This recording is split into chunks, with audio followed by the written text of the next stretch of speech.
Good morning, wonderful brothers and sisters. Yeah. Yes, like most of us, I was born into a Christian family. I remember growing up, the old man would light his pressure lamp. In those days, we didn't have electricity in my village. So then straight to church, morning devotion. So as we grew up, well, we were being tutored in the way of Christian life. Then along the line, when I started work, schooling and work, I went out into the world. But the push and pull forces were so great, like we have today. The young men and women are going through today. It's the same thing. Sometimes I'll find myself in the world, and then sometimes I'll come back. But something kept telling me, pray, pray, pray. So I remember while I was working, I desired to get into a position like anybody else. But then the position continued to elude me. I didn't understand. So I had to put it to prayer. When my boss took the thing away from me, but later he himself brought it to me because I prayed about it. Then one time, I had an invitation to serve on an international panel for the National Council for Higher Education in Namibia. They wanted panelists to come and help them assess some of the programs of the University of Namibia and one other polytechnic. So I was invited. My boss said, no, I was not going to go.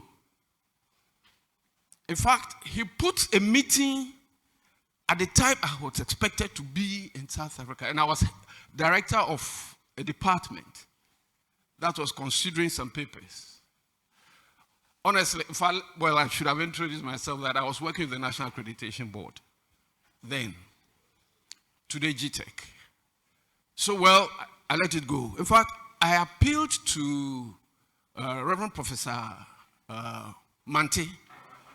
He was on the board that, speak to my boss for me so that he can allow me to go. He went, my boss refused. I said, fine, maybe it's God.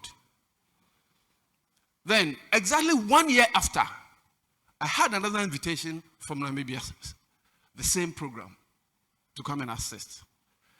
But luckily, it was outside my retirement. So I would go on retirement before that date. Then there was a conference in Namibia.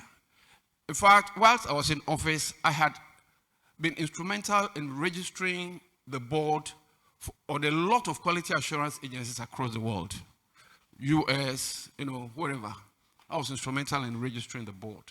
So I had the privilege of attending quite a number of conferences. So this Namibia one, I said, let me attend this last one.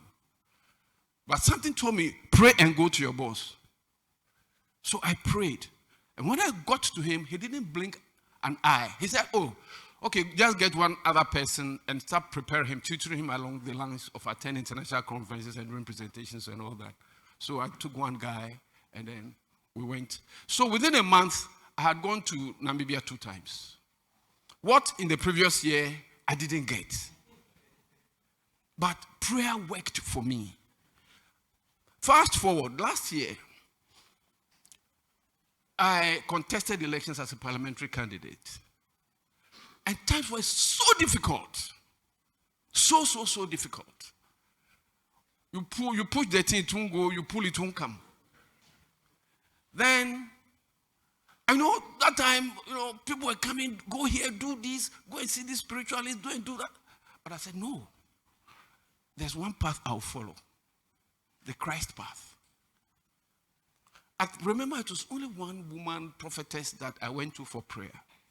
Apart from that, all other avenues, I didn't want to be part of that. But we all know how the elections went.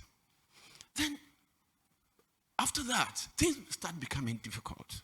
So, at the beginning of the year, I said, no, let me go back to the roots that I know. Let me go back to the Christ root. So I told myself I was going to do something wonderful. To me, fast forward the Lent period. I said, okay, I was going to try a fast for the 40-day period of Lent. And I put 4 things before God. 1, to let my Christ life, grow, for me to know Christ. That I'll be led by the Holy Spirit. That was 1. 2, I had lost all my professional, engagements. So God should restore me. 3, there was land I wanted to sell to make money for my elections. Nobody was prepared to buy it. Then 4, we had a shop. Those days, UAC, those who knew UAC, they like big shops to set up and all that. Somebody was occupying, was not paying rent. I asked him out. For 1 year, nobody was asking for the rent again, to come and rent the property. So I said, no, Lord, help me out of this. So just at the end of the 40-day fasting period, then somebody came for the land. The land I was going to sell at 50,000, the man came for it 80,000.